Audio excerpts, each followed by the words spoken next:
High views. Brain eating amoeba, దీనికి సంబంధించి గత 4-5 రోజుల నుంచి వార్తలు వింటూనే ఉన్నాం. ఈరోజు మరలా ఇంకొకటి. కేరళలో ఇప్పటికే కోజికోడ్, కన్నూర్ అండ్ మలప్పురం ఈ 3 ప్రాంతాల్లో 3 చనిపోయారు. ఆల్రెడీ 2017, 2023 లాస్ట్ ఇయర్ కూడా కేసులు నమోదయ్యాయి. ఈ సంవత్సరం ఇప్పటికే 3 చనిపోయారు. మరలా ఇప్పుడు పయోలి ప్రాంతం, కేరళలో పయోలి ప్రాంతంలో ఇంకో అతనికి అటాక్ అయింది. 14 సంవత్సరాల పిల్లాడు. లక్కీలీ దీనికి ట్రీట్మెంట్ పర్పస్ అవసరమైనటువంటి మెడిసిన్స్ అన్నీ కూడా ఫారిన్ నుంచి తెప్పించారు. ముఖ్యమంత్రి పినరయి విజయన్ చాలా సీరియస్గా తీసుకున్నారు. లక్కీలీ అతను ప్రాణాపాయ నుంచి బయటపడ్డాడు. ఇప్పుడు అసలు ఈ బ్రెయిన్ ఈటింగ్ అమీబా అన్నది మన బాడీలోకి ఎలా వెళ్తుంది, అది వెళ్ళిన తర్వాత మనకి ఎటువంటి లక్షణాలు కనపడతాయి, ఆసుపత్రిలో జాయిన్ అయితే బతకొచ్చా లేదా, లేట్ అయితే పొజిషన్ ఏంటి. ముందుగా సెంటర్ ఫర్ డిసీజ్ కంట్రోల్ అమెరికాలో ఉంటుంది కదా, అది వాళ్ళు ఈ బ్రెయిన్ ఈటింగ్ అమీబాకు సంబంధించి క్లియర్గా ఇండికేషన్స్ ఇచ్చున్నారు. వన్స్ ఇది కనుక బాడీలోకి వెళ్తే 97% మంది ఇప్పటివరకు చనిపోయారు. ఎందుకంటే దాన్ని డిటెక్ట్ చేయడం కష్టం. ఇన్కేస్ డిటెక్ట్ అయింది అంటే అప్పటికే అది బాడీలో సివియర్గా అటాక్ అయినట్టే లెక్క అన్నారు. ముందుగా ఈ వేడి నీటి సరస్సులు అంటారు.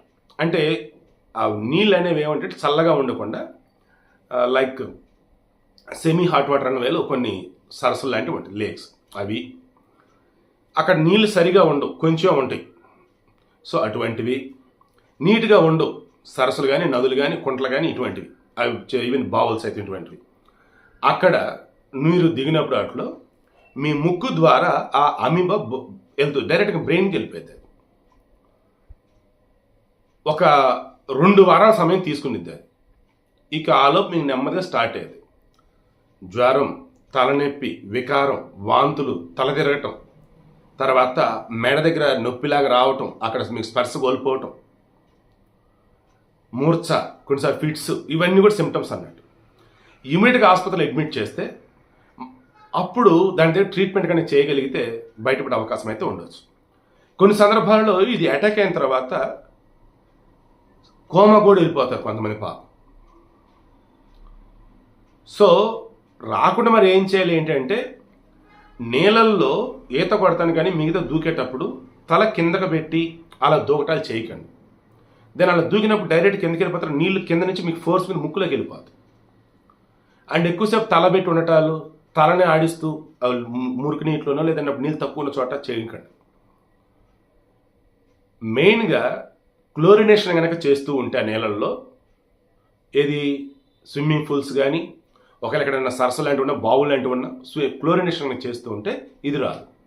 నీరు శుభ్రంగా ఉంటే ఇది రాదు. నీరు కనుక పారుతుండి నీటిగా కనుక ఉంటే అప్పుడు అది రాదు. సో ఇక్కడి నుంచి అయినా జాగ్రత్తగా ఉండండి. పిల్లల విషయంలో చాలా కేరింగ్గా ఉండండి. శుభ్రంగా లేనిటువంటి చోట పిల్లలను పోనివ్వకండి. అండ్ నీటికి సంబంధించి తక్కువగా ఉండేరా పలానా చోట అన్నప్పుడు దాన్ని దెక్కండి. అండ్ ఒకవేళ ఎక్కడ స్విమ్మింగ్ చేసేటప్పుడైనా సరే డైవింగ్ ఇలా దూకుతారు చూసారు, లైక్ ఆ వేలో చేయకండి. అండ్ నన్ను అడిగితే కొద్ది రోజుల పాటు ఇటువంటి అందరూ కలిపి స్నానాలు చేసేవి, అందరు కలిపి ఈతలు కొట్టేవి, నీళ్లు వచ్చేసి క్లీనింగ్ లేకుండా ఉండేవి, అటువంటి జోలికి పోకుండా ఉండటం అత్యుత్తమం.